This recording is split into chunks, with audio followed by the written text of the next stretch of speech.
Tov Erev Tov Beshem Hashem Naaseh Ve'Natzliach. Ce soir, on parlera des noms, des prénoms exactement.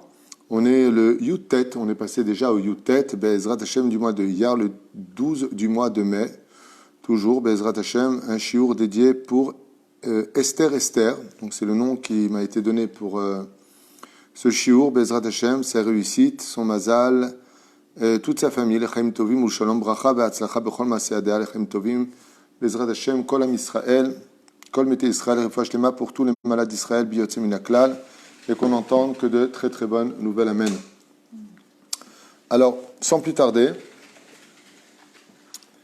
on est toujours dans la préface des prénoms, et on va étudier ensemble ce soir au moins un nom. Alors, on va avancer comme ça un petit peu la préface. Okay,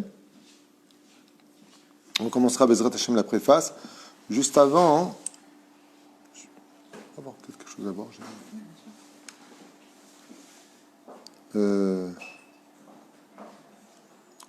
voulais essayer. Oui, Irma, oui.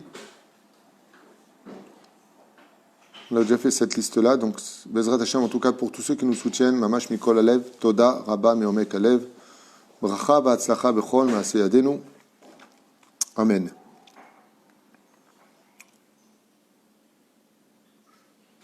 Ok. Alors, comme ça. Le Hagra. Ok, on avance.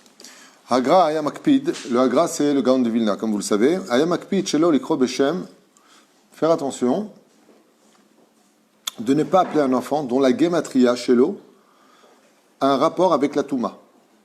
Donc on parle maintenant de Gematria.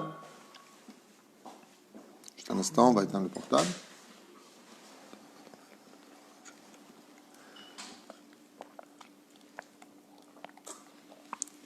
Ok. Comme par exemple le mot tamé, une gematria qui ferait en gematria 50, c'est gematria tamé. Lotov, disent les gars de Vilna. Fais attention que la gematria, quand tu la sors, ça ne donne pas quelque chose de péjoratif.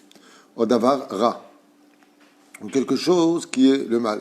Alors, remettre la mytho, je n'ai pas maintenant pensé à un nom qui ferait gematria tamé, mais on pourrait éventuellement trouver des noms dont les gématriotes seraient négatives. En général, les rabbinim, quand on leur donne un nom, ils font la gématria et ils disent ça c'est gématria un tel ou un tel. Pourquoi ? Parce que dans le judaïsme, les gématriotes, les comptes numériques ont une signification. Mais malgré tout, ne pas trop s'attarder sur cela, même si le Gaon de Vilna nous dit car une gématria d'un enfant qui correspondrait à quelque chose de négatif, de péjoratif, pour influencer malheureusement du mauvais côté sur l'enfant. Toujours que la gematria d'une personne sort quelque chose de beau. Par exemple, Esther, c'est la gematria du mot Shoshana. Shoshana, c'est une rose qui est très référencée dans la Torah.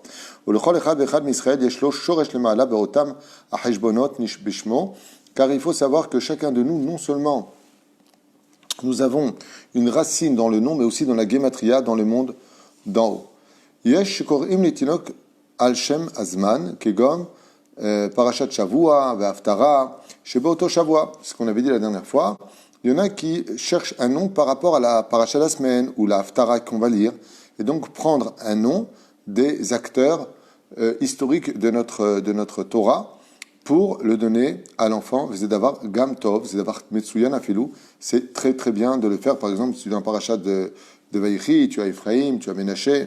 Alors tu peux prendre un nom, Bezrat Hashem, et le mettre sur l'enfant parce qu'on sait qu'il n'y a pas de hasard. À Korel, ça on l'avait vu la dernière fois, Zgoula l'Erichut Yamim, les Tinok, il y a des noms qui sont spécifiques pour Arichut Yamim, c'est-à-dire que si on a peur qu'un enfant, Chaz Vesham, aura un problème par rapport à un développement problématique, pulmonaire ou autre, Chaz Veshalom, Tov Likrolo Ben Sion, le mot Ben Sion, ce nom Ben Sion, comme Abba Shaul Ben Sion par exemple, où on a plusieurs grands rabbinim qui s'appelaient Ben Sion, Rav Mutzafi Ben Sion.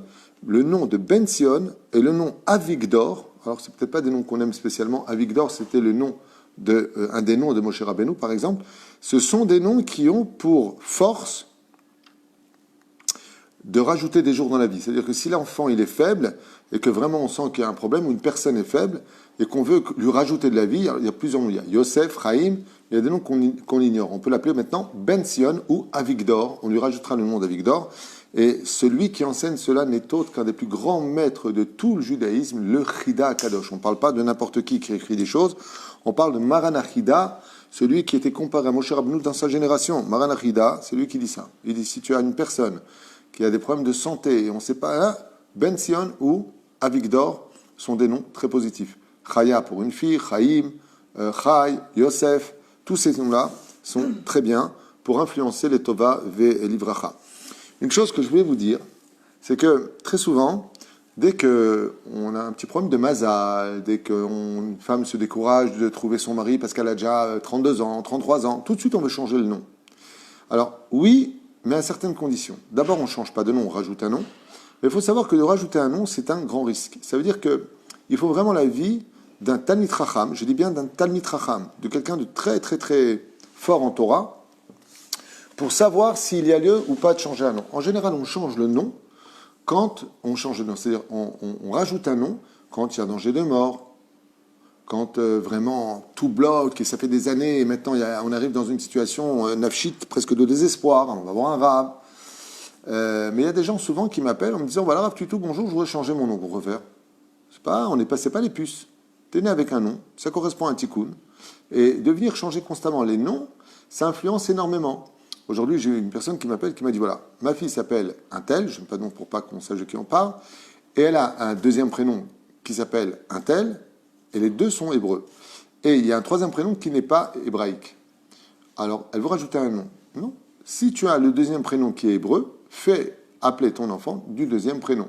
Si maintenant ce prénom-là ne lui plaît pas du tout et que, dans ce cas-là, il faudra aviser. Ce qu'on avait expliqué, une des choses qui influence sur un nom, même s'il est bon, et qu'il soit empreint d'une tache noire, c'est quand les parents se sont fortement disputés sur ce nom.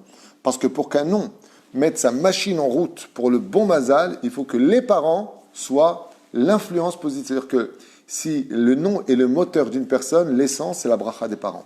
Ce qui fait que quand un père dit moi je ne veux pas l'appeler comme ça, j'aime pas ce nom-là, et qu'il y a des mérivotes à cause de ça, il place une tâche dans le nom de l'enfant à cause de cette mériva. Et les Chachamim nous disent très important que le père et la mère soient en harmonie pour le nom d'un enfant.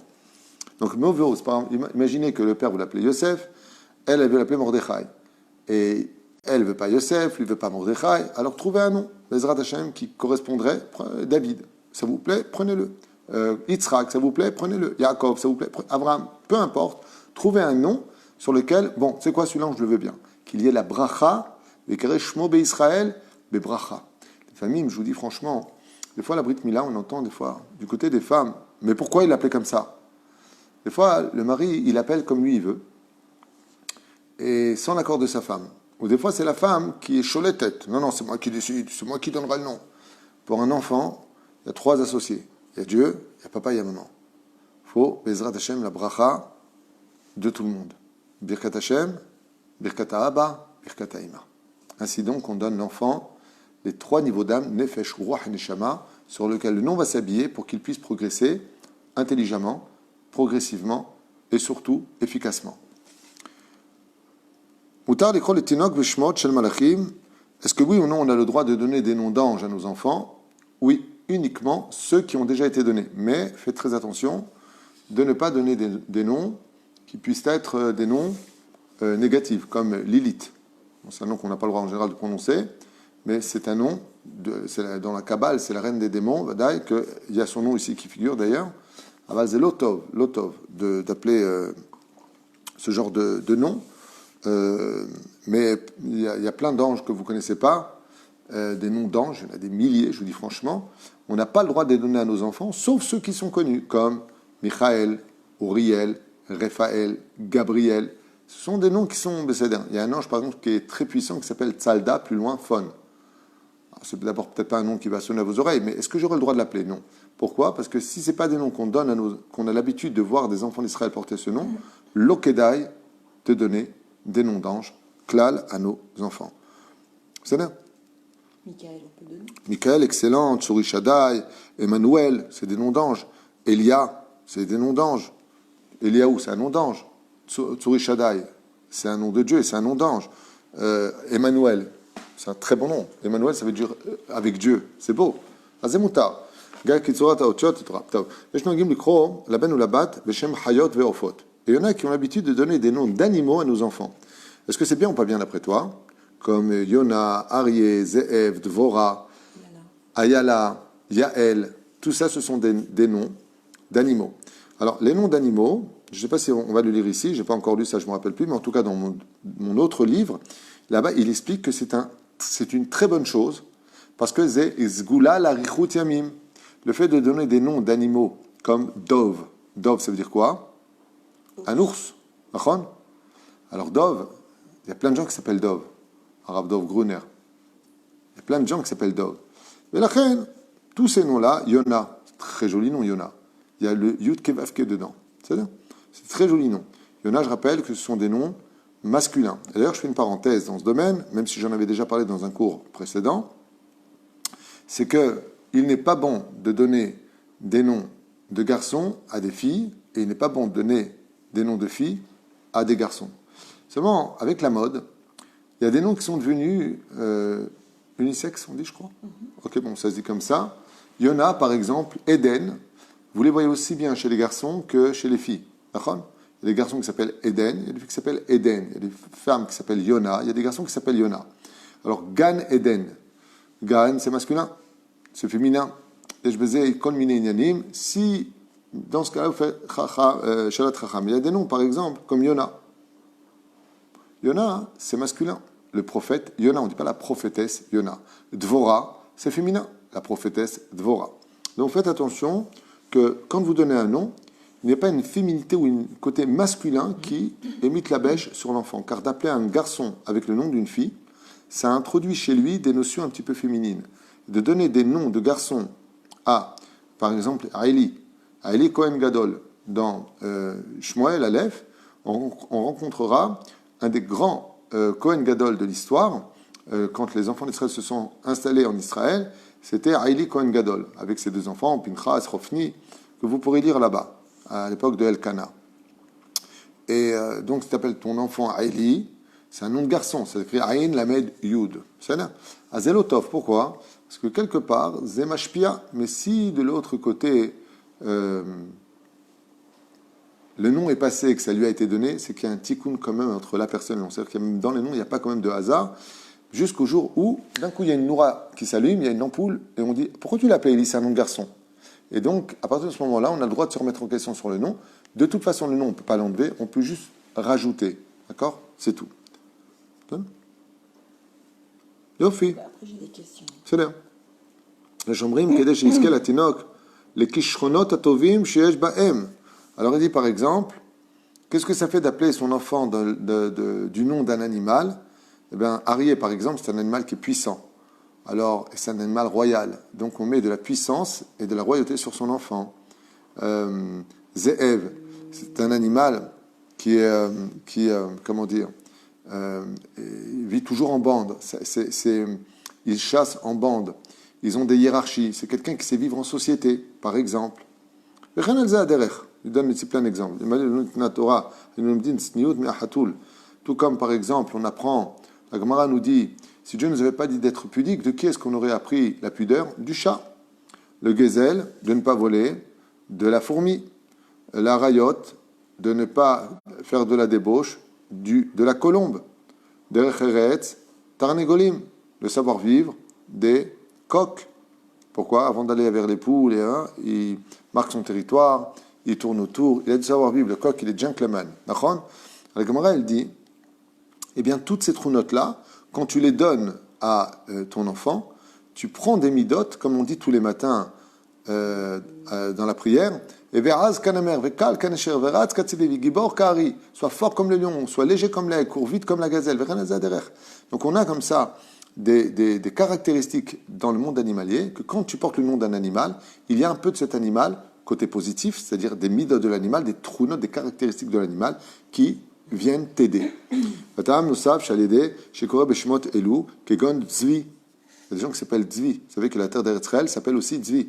C'est un des surnoms d'Eretz Israël. Il y a plusieurs noms d'Eretz Israël. Zavat Chalabut Vache, Kenaan, Israël, Tzvi, Eretz, Tzvi. Tzvi, c'est quoi? C'est le cerf. Ve ayala, aryeh, brûlé, inatzel, mecholaim. Et non seulement ça rajoute de la vie, mais il faut savoir que de donner un nom d'un animal à nos enfants, c'est une super ségoula pour éviter les maladies à nos enfants. Ce qui fait, c'est qui, chas v'shalom, quelqu'un qui a un enfant qui est malade. Ok? Les Mekoubalim, ils disent, si Béhémet, il y a lieu de lui rajouter un nom et que l'enfant est malade, eh bien, il y a des noms dont le remède, c'est des noms d'animaux. Dans ce cas-là, tu l'appelles Arié, tu l'appelles Tzvi, tu l'appelles par un nom d'animal, à vous de voir sur vos livres.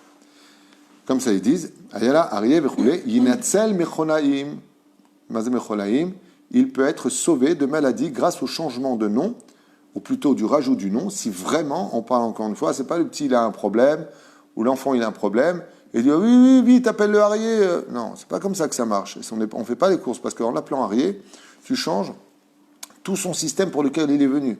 C'est-à-dire, et puis ça monte très haut. Ce qui fait que des fois, quand une personne est mourante, on lui rajoute un nom. On appelle 10 personnes, on lui rajoute un nom. Et ça remet en question tout le procès dans le monde d'en haut. Parce que dans le procès, qui c'est qui a tué? Qui c'est qui est, accusé? On va l'appeler Shimon ben Shattah. D'accord? On va l'appeler comme ça. Donc, dans le dossier, il s'appelle Shimon ben Shattah. Maintenant, quand l'ange, il arrive pour le prendre, parce que maintenant, il doit mourir, qu'est-ce qu'il trouve? Yitzhak, Shimon ben Shattah. Pourquoi on lui a rajouté Yitzhak? Il dit, mais attends, ça ne correspond pas, c'est un vice de forme. Ce qui fait que le fait de rajouter un nom, ça influence jusqu'aux plus hautes sphères célestes. La reine, il ne faut pas jouer avec ça. Reine Aïta, Kabbalah, Beyadam, Sheldorot, Akodmim, Betam, Nusaf. Attends, c'est le portable de mon fils. Mi she'en lo banav mitkamim ikra beshmot elu veze baduk umnuse. Alors écoutez ce qu'il dit ici, c'est intéressant. Vatam nusaf mi she'en lo banav mitkamim. C'est par exemple lo alen velo alechem. Chaz v'shalom, un cas très dur. Imaginons, mais c'est bien de le savoir en même temps pour vous et pour nous. Si chaz v'shalom, le couple, chaque fois qu'il a des enfants, bébé, lo alen velo alechem, ils n'arrivent pas à tenir. Il y a des cas comme ça. Dans ce cas-là, donne-lui le nom d'un animal et il tiendra. C'est-à-dire, parce que les animaux savent lutter contre les problèmes de la nature. Donc c'est une ségoula. Ça veut dire quoi? Il part. Trop faible, il manque ça, il y a des problèmes de santé. L'enfant n'arrive pas à tenir, il part. Eh bien, l'enfant qui arrive, donne-lui un nom d'animal, sgoula, nifla, pour éviter justement ce genre de choses. Yaakov Avinu al-Vashalom, Mshil et Banav, et c'est pour ça que Yaakov Avinu, c'est extraordinaire maintenant ce qu'on va voir dans la parasha de Vayehi. Quand Yaakov Avinu va voir ses enfants, il va les comparer tous à des animaux, comme si il va leur donner un nom supplémentaire. Par exemple, quand est venu Binyamin devant lui, il lui a dit « Binyamin, Ze'ev ikra ». Ton nom, ce sera Ze'ev. Et pourquoi tu lui donnes maintenant? Il s'appelle Binyamin. Ta femme, elle a dit Ben Oni, parce que c'est le fils de sa souffrance, Rachel, quand il est né. Toi, tu as dit non, c'est le fils de ma droite. Là-bas va être construit le Beth Amikdash. Binyamin, fils de ma droite. Et quand Yaakov va pour mourir, il voit son fils, il lui dit « Toi, tu es un loup ». D'accord, mais j'ai déjà un nom, pourquoi tu m'appelles un loup? Vous savez qu'on n'a pas le droit de donner des surnoms. Qu'est-ce qu'il a voulu faire Yaakov Avinu alayhi shalom? Il a voulu que Binyamin vive tout le temps. Donc il lui a rajouté un nom sgoulati, un nom remède, et il lui a dit Ze'ev. Il est comparé à quoi? Qu'est-ce qui représente aujourd'hui Binyamin? Le loup. Et pourquoi tu l'appelais le loup? Je m'appelle Babaou. Pourquoi tu l'appelles le loup? Il dit pas chutement, Yaakov, il a voulu les chazek, la tribu de Binyamin, il lui a donné le symbole d'un animal que Dieu a créé, le loup. Car dans tous les membres du loup, il y a tout, le loup se sert absolument de chacune des parties de son corps pour chaque chose dans le monde.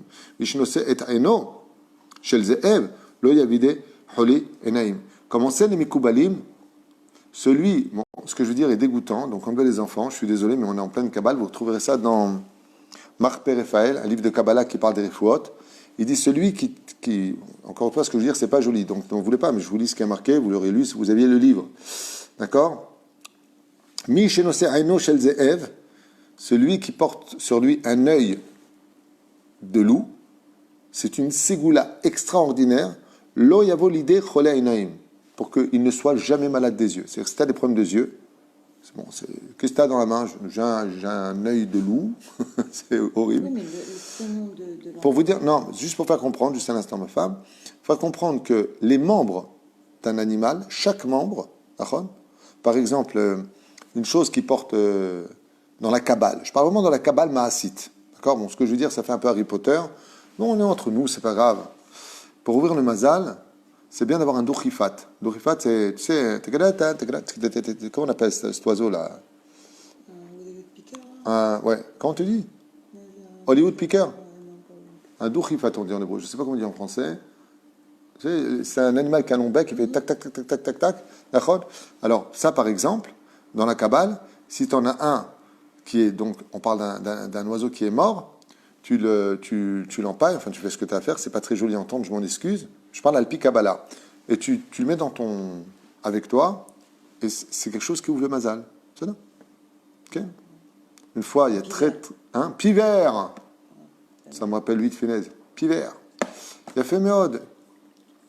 Pivert, exactement. Et je vais te raconter une anecdote que tu ne sais pas. Il y a très très longtemps à Tel Aviv, j'étais parti voir à cause de l'Antifada et les affaires étaient un peu difficiles, un très grand Mekoubal. Quand je dis un très grand, c'est un très très grand Mekoubal. Il m'a donné une pochette noire, comme ça à l'époque, une pochette noire. Et je lui ai dit, c'est quoi? Il m'a dit, dedans, il y a un Pivert. Donc, on ne l'a pas tué pour ça. Il est mort, on l'a pris et il me l'a donné. Nous, notre émouna, elle est chez Dieu. C'est quoi ces bêtises de me donner un cadavre d'oiseau dans mes mains? Et Bémet, c'est Zénachon. Et c'est ce qu'il dit ici. Pour celui qui a des problèmes de yeux, s'il porte un œil, alors n'allez pas jouer les Tunisiens, vous allez aux eaux, viens ici, je t'arrache l'œil. Hazve shalom. Mais juste, c'est bon à savoir au niveau de l'étude que même les membres des animaux, au Mishnose, par exemple, Eshinez et Ev, de posséder la dent d'un loup, Yesod Memeno a Pahad Verada. C'est une ségoula. Par exemple, si vous avez des alors ça fait très bizarre, on dirait presque de la Vodazara à entendre ça, mais pas du tout. On est vraiment dans un monde de Torah, mais très ignoré du public. Il y a beaucoup de livres que j'ai là-bas d'ailleurs qui parlent de Ségulot al-Pi Kabbalah Maasit. C'est des choses en général que nous on n'approche pas trop, mais au niveau de l'étude, c'est juste pour comprendre. Par exemple, quelqu'un, une fille ou un garçon qui a très peur la nuit, il n'a pas d'assurance, il est toujours mal, prenez une dent de loup, vous le mettez dans sa poche, sur lui, ça lui enlève tous les pahadim. Dougma. Juste pour comprendre un petit peu comment ça fonctionne. Mais il faut trouver une dent de loup. Il faut avoir la belle-mère. Tov, c'est une blague, la belle-mère, c'était une blague. Alors, Adam, c'est de l'humour. Adam, Nasouy, Eser Shanim, Vadain, El Lo Yeladim, celui qui est marié 10 ans et qui n'arrive toujours pas à avoir d'enfant. Normalement, après 10 ans, surtout si en Israël, il doit divorcer de sa femme parce qu'il doit avoir des enfants, le monsieur. Et donc, ou il divorce, ou il prend une autre femme avec la permission de sa femme. Si elle ne le veut pas, il lui donne le guet. C'est une halakha. Mais il y a mieux à faire. S'ils ne veulent pas divorcer parce qu'ils s'aiment, et que l'homme il dit non, non, moi, ma femme, c'est pour toujours, allez, va qu'on trouve des hommes comme ça, eh bien, ou la femme dit mon mari, c'est pour toujours, de sens avant que je me fasse crier dessus, eh bien, il y a mieux à faire. C'est que des fois, le nom, c'est ce qui bloque pour avoir des enfants. Ça veut dire qu'on va donner n'importe quoi comme nom, on s'en fiche, d'accord? Shimon et Yael n'arrivent pas à avoir d'enfants après 10 ans. Au lieu de divorcer, qu'est-ce que tu fais? Tu t'appelles Arié, tu t'appelles Lévia. Lévia, ça veut dire une lionne. C'est un nom que j'adore moi personnellement, Lévia. D'accord? Et donc, ils ont changé de nom. Parce qu'en réalité, Shimon et Yael, ensemble, ils ne pouvaient pas avoir d'enfants. Mais maintenant que tu as changé les noms, eh bien, maintenant, ils peuvent avoir des enfants. Et c'est marqué ici. Écoutez bien comment c'est marqué en hébreu. Yesh Ambrim et Amikubalim, Yasu Shinu Yashem, les Baal Velaïcha. Que les deux rajoutent un nom. Les Bezrat Hashem, grâce à ces nouveaux noms, elles vont renouveler tout le système judiciaire en haut. Mais il faut la mettre. Avram ne pouvait pas avoir d'enfants. Mais Avram, lui, oui. Une lettre ajoutée, d'un coup, il peut avoir des enfants. Sarai était stérile, mais elle a changé simplement Yud en et Sarah a eu tout de suite un enfant. Je voudrais juste, avec votre permission, il y a vraiment beaucoup à faire. On en a pour très... Oula, Moutar, Ve'assour, qu'est-ce qui est permis, interdit de faire? Top. Ezrat Hashem, Shinu Shem. Ok. Je t'écoute. Ok. Alors, Ma femme regarde putain une question. Je t'écoute. j'ai pas mal de questions. Est-ce qu'un père peut critiquer le prénom que son fils a donné à son propre fils? Non. En aucun cas. Est-ce qu'un père aurait le droit de critiquer son fils parce qu'il a donné un prénom à son petit-fils que lui ne lui plaît pas? Absolument pas. Je rappellerai une chose importante. Sauf s'il a appelé Adolphe, Nimrod, il a appelé, je sais pas moi, des noms bizarres, mais que son fils l'appelle d'un nom, par exemple, je sais pas, il faut faire très attention, regardez. C'est une question qui me plaît beaucoup parce qu'elle est générale et malheureusement il y a pas mal de cas comme ça. faut savoir une chose. Vos enfants sont vos enfants. Vos petits-enfants, al-pi alacha, vous doivent du respect aux grands-parents comme ils doivent du respect à toute personne âgée. C'est une alacha ce que je vous dis. D'accord ? Même si vous êtes le grand-père, les petits-enfants sont sous la juridiction, la responsabilité uniquement des parents. Et quand Dieu veut appeler un enfant qui vient de naître, il ne s'adresse pas aux grands-parents, il s'adresse aux parents. Mais la reine, critiquer les parents parce qu'ils ont donné un nom, reviendrait à dire que vous critiquez Hachem. Sauf si, par exemple, bien entendu, qu'il n'y ait pas d'histoire personnelle. J'aurais voulu que tu me nommes, tu ne m'as pas nommé, c'est quoi ce nom que tu lui as nommé? Rentrons pas dans les salades tunisiennes, faire des histoires pour un oui ou pour un non. Je ne parle pas de ça. C'est des principes, nous c'est comme ça, oui mais nous on ne fait pas comme ça, on nomme le père que quand il est mort, non, quand il est vivant. Vous connaissez tous ces traduides qui n'en finissent pas et qui sont des massorotes. Je ne fais pas un zilzoul de ça, je ne dénigre pas.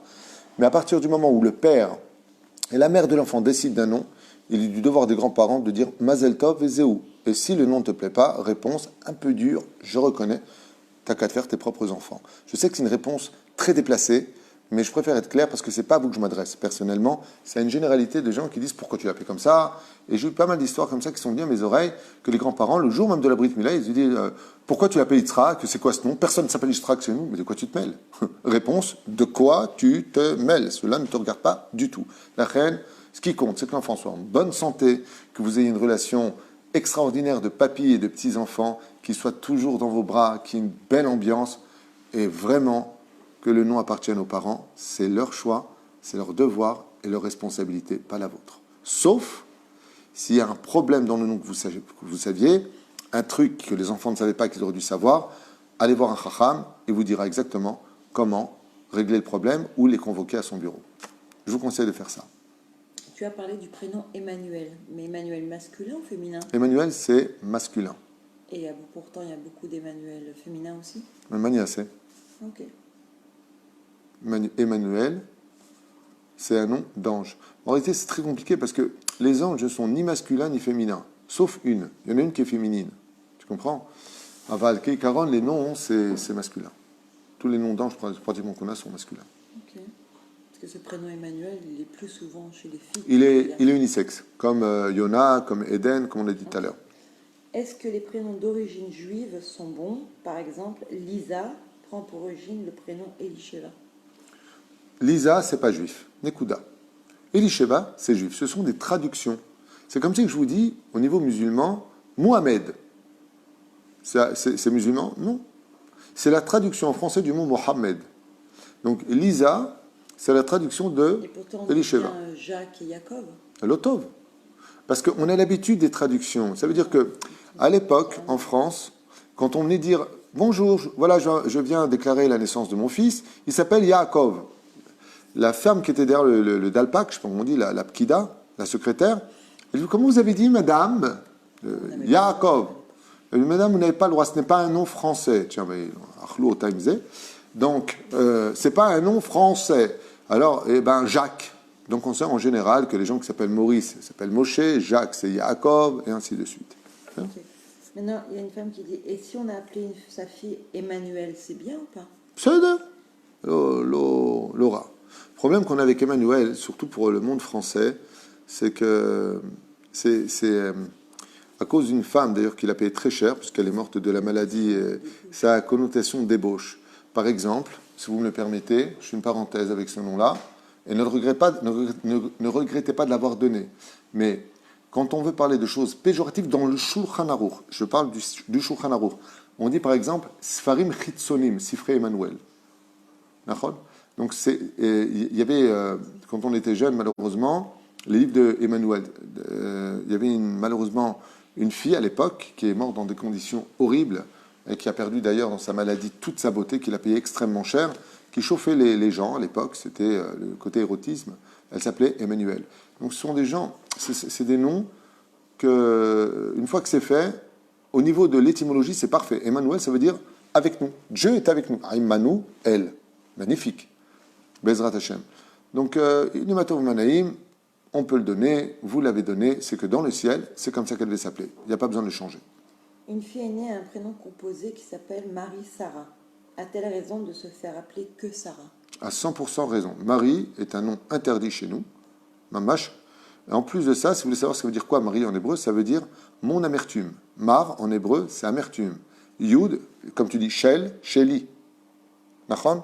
Li, ça veut dire le Yud vient rappeler que c'est à moi. Marie veut dire mon amertume. C'est pas vraiment un nom que j'aurais donné spécifiquement. La reine, de qui plus est, on sait que qui était Marie dans l'histoire des autres. La reine va chez Lola Techem Kaze Beshum Panim Vofen à nos enfants. Et donc, si elle s'appelle Marie-Sarah, il faut l'appeler uniquement Sarah. Là, je sais pas. Patricia est un nom goy. Cela est-il gênant? Patricia est un nom goy. Oui, c'est un nom goy, c'est pas un nom juif. Est-ce que c'est gênant? C'est comme tous les noms. Si tu veux t'appeler Patricia, t'appelles Patricia. Maintenant, si tu as un autre nom qui s'appellerait par exemple Yafa, Patricia Yafa des Dougma, à mieux vaut se faire appeler Yafa. En plus, ça veut dire belle. Donc, ça peut arranger les choses. D'accord. Le fait d'appeler une personne par ses deux prénoms hébraïques au lieu d'un lui change-t-il son mazal? Non. On a parlé de ça la dernière fois. C'est pas que ça lui change le mazal, ça lui améliore le mazal. Si par exemple vous avez appelé votre fils Yaakov Yosef, ou Yosef Chaim, si vous voulez qu'il ait du mazal à 100%, vous l'appelez Yosef Chaim. Si vous voulez qu'il ait du mazal à 70%, vous l'appelez Yosef. C'est ça? Au contraire. On a lu la dernière fois ici, dans notre livre, qu'il est préférable de donner qu'un seul nom si tu ne comptes pas l'appeler des deux noms. Et si tu l'appelles avec deux noms, tu lui augmentes le mazal. Il faudra l'appeler avec les deux noms. On a vu qu'il y a plein de gens qui ne veulent pas appeler leur fils tout le temps Yosef Chaim, Yosef Chaim. Alors, au moins une fois par semaine, vous l'appellerez, par exemple, Yosef Chaim. Donc, s'il a deux noms, au moins une fois par semaine, de façon régulière, vous l'appellerez par les deux noms. Ou vous venez, par exemple, le réveiller le matin, c'est l'occasion de l'appeler par les deux noms.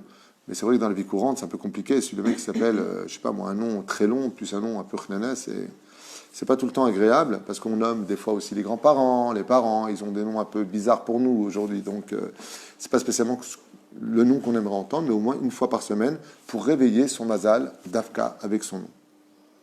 Une femme qui aurait accouché dans la douleur, elle aurait donné un prénom comme ça, Donovan, et pourtant dans son cœur, il s'appelle Shmuel Moshe. Est-ce qu'elle doit le Donovan?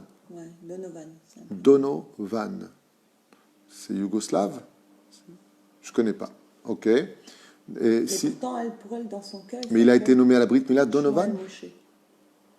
La question, c'est comment il a été nommé à la Brit. Ce qui compte, c'est qu'est-ce qui est noté dans le ciel, non pas ce qu'on discute à la maison, sinon l'enfant il aurait 1000 noms, parce qu'on en parle des noms.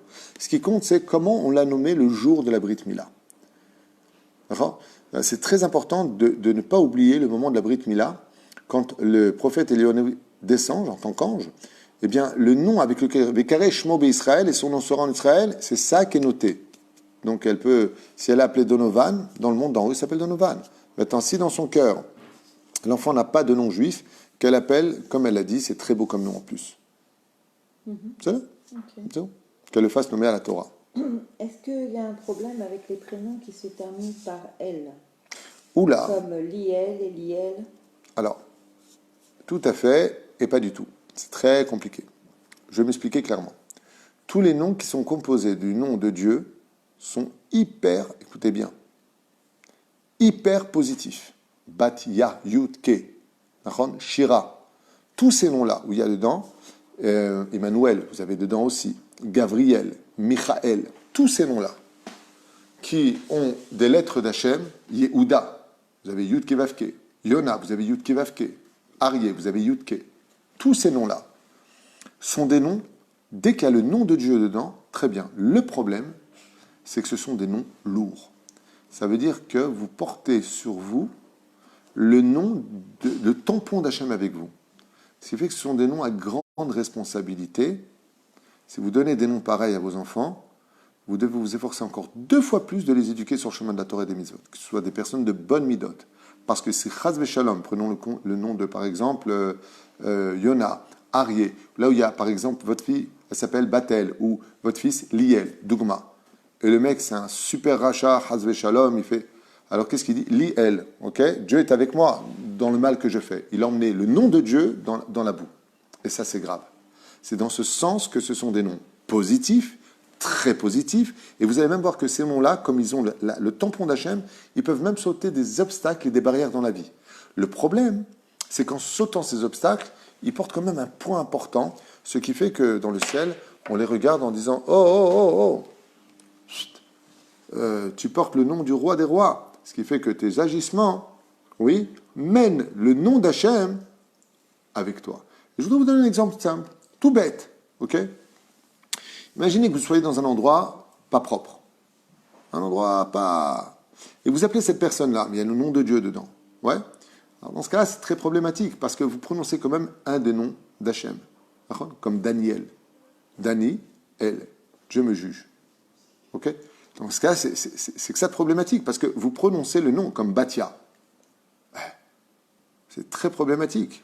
La reine, c'est une responsabilité de donner à nos enfants un nom aussi important.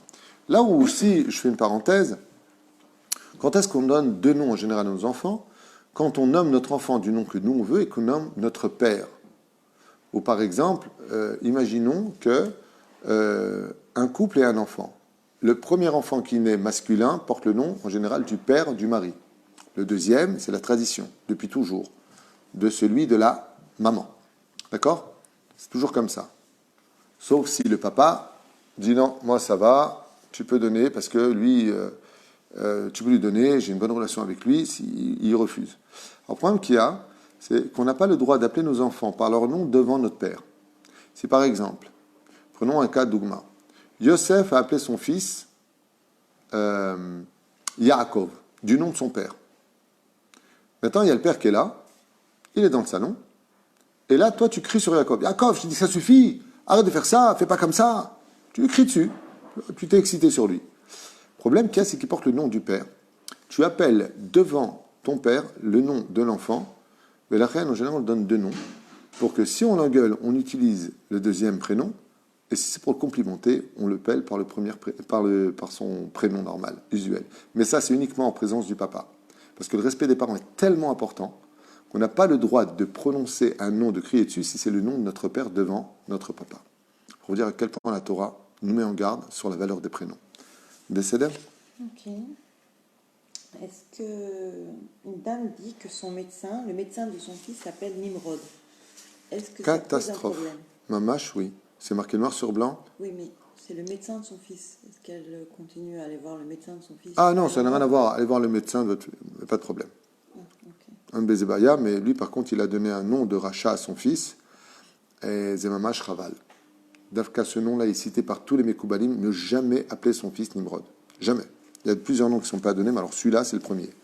Décédé? D'autres questions?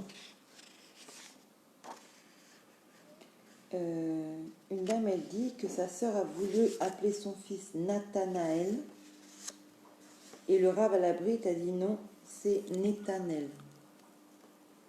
Elle a écouté le Rav, donc elle demande est-ce que Nathanaël c'est un mauvais, c'est pas un prénom hébraïque? Netanel, c'est des noms qu'on retrouve dans la Torah. Nathanaël, on ne le retrouve pas. Donc il a voulu dire non, si tu es si proche d'un nom à donner, alors tu peux le prendre.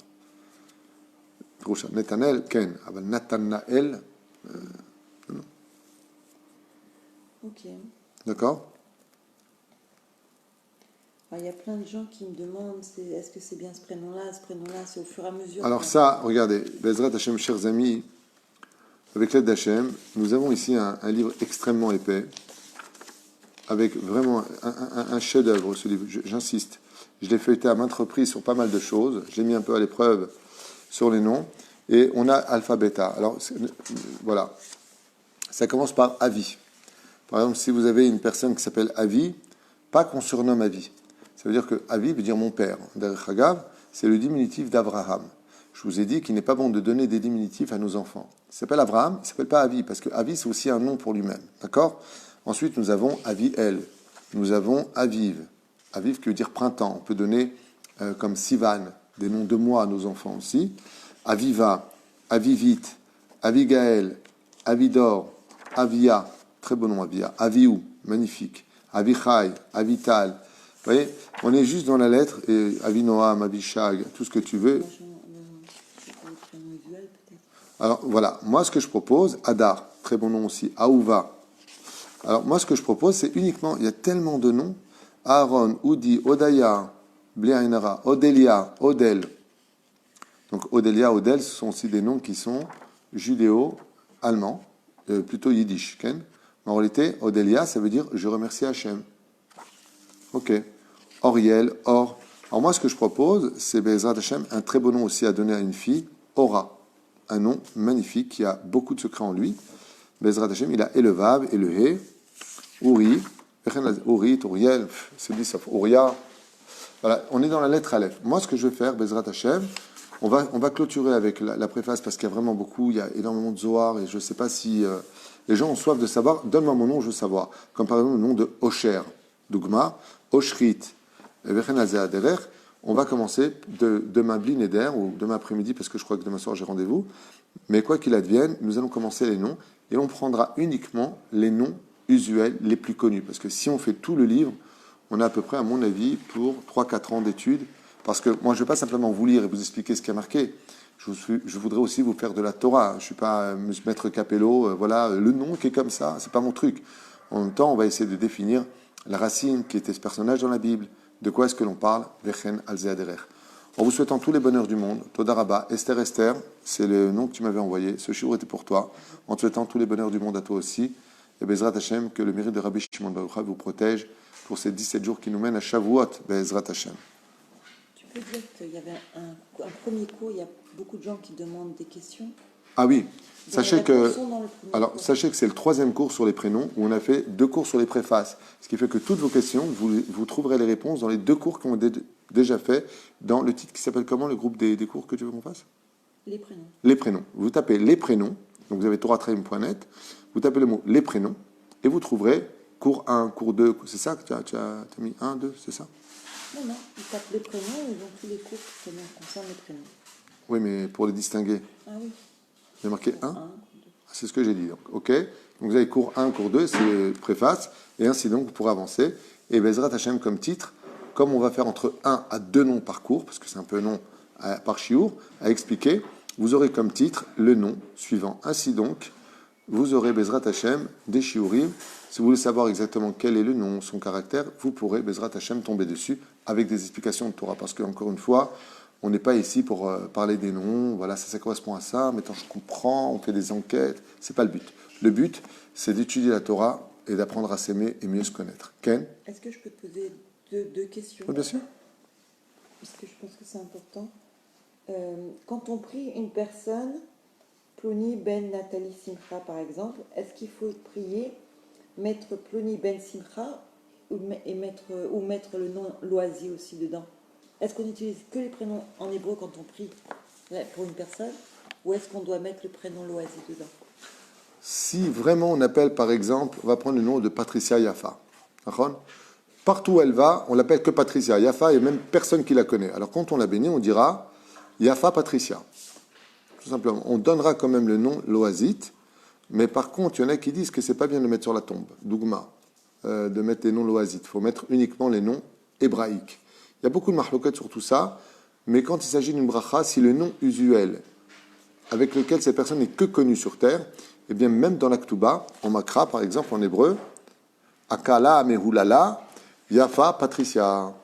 On est quand même obligé de marquer le nom que cette personne est appelée, parce que si par exemple dans la foule, on lui dit Yafa, et personne ne se retourne. Patricia, et elle se retourne, ça veut vraiment dire que c'est en cela qu'elle se reconnaît. Et le fait de se reconnaître dans un nom, c'est habiller sa neshama dans ce nom. Ce qui n'est pas forcément bien, car le but de nos âmes, qui sont mes hautes théorotes, sont habillées dans des lettres. Parce que le nom, c'est nous. Et donc, Zeksat Bayati. Même si dans l'absolu, les noms et l'oasit, les noms non juifs, s'écrivent aussi en hébreu avec des lettres. Mais Zelotov. Il faut savoir que c'est pas bien, on l'avait vu ensemble, que Bechu Kotelem Lo Telechu, vous ne suivrez pas la culture des nations du monde. Et de quoi est-ce que l'on parle? Des noms. Ve'ele Shemot Ben Israël, par quel mérite nous sommes sortis d'Égypte, disent les Chachamim, nous n'avions pas changé ni notre langue, ni nos habits, ni nos noms. Le fait d'avoir un nom hébraïque, c'est une carte d'identité pour nous, surtout que tous les noms de la Bible sont des noms cachés de Dieu lui-même. Est-ce que c'est bon de nommer une personne, un enfant, d'une personne décédée? c'est aussi des choses qu'on a déjà vues ensemble. La belle famille, Alors, ça le dépend. beau-père, la belle-mère, Si qui on, sont partis. on peut tout à fait nommer une personne décédée, surtout si c'était un tzaddik, si c'est une personne qui était propre, mais si cette personne était une mauvaise personne, il est préférable de ne pas le nommer, je suis clair et net. Les Chachamim nous disent, alors il le dit ici ouvertement, s'il s'agissait d'une mauvaise personne, l'okedai. Pourquoi? Parce que cette personne décédée, étant donné qu'elle a été mauvaise, elle a des choses à payer. Toi, tu as nommé ton enfant en son nom. Elle a le droit de faire payer à ton enfant ce qu'elle aurait dû payer parce qu'il porte son nom. Parce que le nom, c'est une adresse. Deuxième chose, si la personne qui est décédée est décédée jeune, pas de mort naturelle, de façon brutale, de quelque chose de pas naturel, on va dire ça comme ça, les Chachamim ils disent évitez d'appeler votre enfant en son nom. Lama, adif, préférable. Et si c'est fait, Gamzol et Tova. Quand une personne s'est convertie et que la famille a du mal ou refuse de l'appeler par son nouveau nom en hébreu. Par exemple, elle dit Frédéric et maintenant Levana. Y a-t-il des conséquences si elle garde son prénom hébraïque, Loisy? Si tout le monde l'appelle Frédéric, moi je comprends très bien les parents biologiques, parce qu'à partir du moment où il est converti, sa famille c'est le peuple d'Israël, son père c'est Avram Avinu, sa mère c'est la Shekhinah. Dans le cas où les gens convertis ne le savent pas, c'est dur à entendre, je m'en excuse, mais si vous avez été converti, ils ont dû vous le dire au Beddin. Quand on se convertit, le passé est automatiquement arrêté et on avance vers le peuple. Où tu iras, j'irai, où ce que tu mangeras, je mangerai, là où tu dormiras, je dormirai. Vous connaissez le principe du livre de route qu'on vous a certainement donné à lire. Mais la reine, malgré tout, il y a les parents biologiques. Ils nous ont élevés, ils nous ont donné, on leur doit quelque chose. Et eux, ils ont connu Frédéric. Ils ne connaissent pas d'un coup Esther, Levana, Ruth. Voilà. Ce qui compte, c'est que dans votre nouvelle vie, tout le monde vous connaisse sous votre nom hébraïque, que tout le monde vous appelle tel qu'ils vous ont connu. Et si vis-à-vis maintenant de la famille, il vous aime vraiment, alors aimer l'autre, c'est l'appeler comme lui veut se ressentir. Mais quand il s'agit d'une mère qui a tenu son enfant dans les bras, et qui l'a appelé Frédéric, parce que voilà, c'était son truc à elle, c'est un peu lui voler tout son travail, et la mère, elle refuse, même si elle aime le nom, par exemple, Sarah. Ah, j'aurais préféré l'appeler Sarah. Mais ça veut dire, en fin de compte, pour la maman biologique, c'est comme un manque de respect pour elle, en disant, mais moi, je t'ai élevé selon ce nom. Aujourd'hui, même ta conversion, si tu es arrivé jusqu'à cet âge, tu me le dois. Je pense qu'il faut rester un peu transparent à tout ça, et que si la maman biologique veut appeler sa fille qui s'est convertie ou son fils de son nom d'avant, route avant, il y a plus important que ça, on va dire. Ok, et encore 2 questions, c'est tout, parce qu'elles insistent, s'il te plaît, s'il te plaît. Alors, il y a une dame qui demande Lior pour une fille. C'est un prénom masculin? Lior, non, aujourd'hui c'est devenu unisexe. Lior, c'est masculin à la base. Maintenant, si vous l'avez appelé comme ça, mais c'est joli, Lior. Lior, ça veut dire ma lumière. Ezrat Hashem, Mazel Tov. Il a fait. Vous pouvez laisser. Normalement, en féminin, c'est Liora. Sachez-le.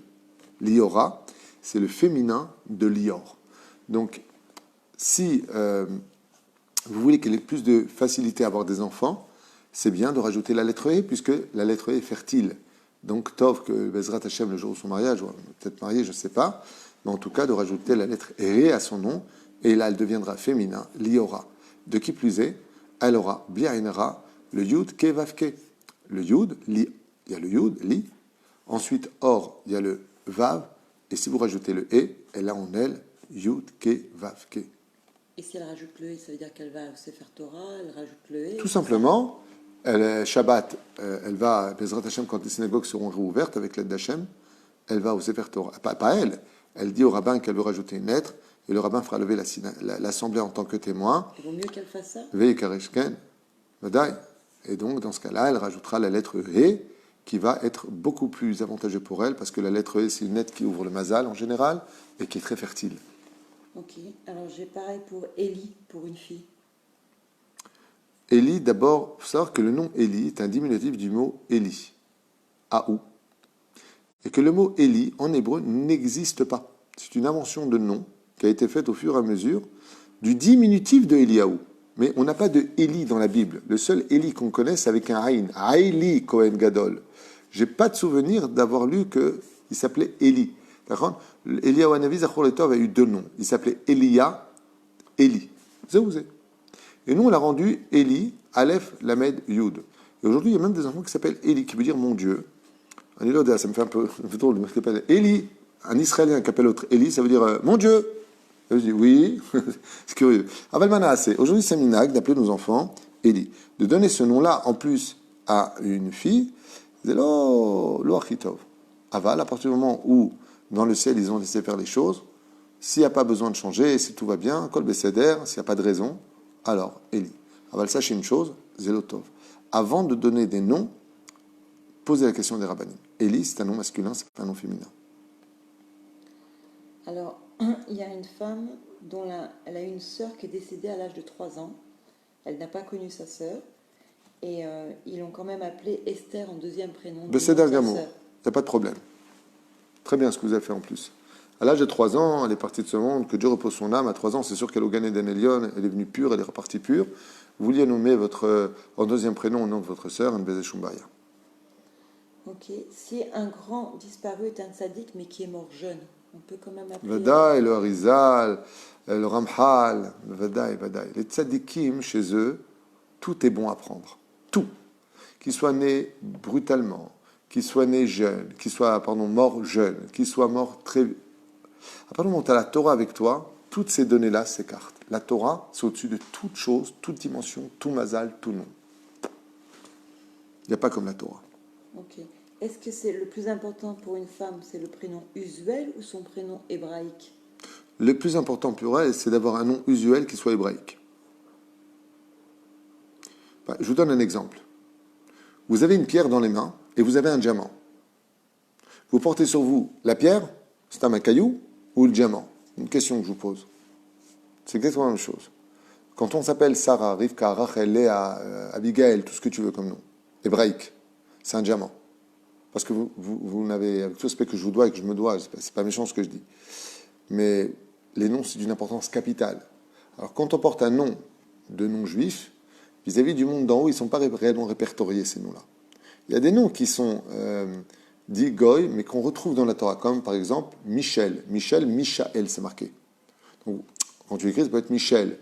Ça ressemble. Mais il y a des noms, Brigitte, Sophie.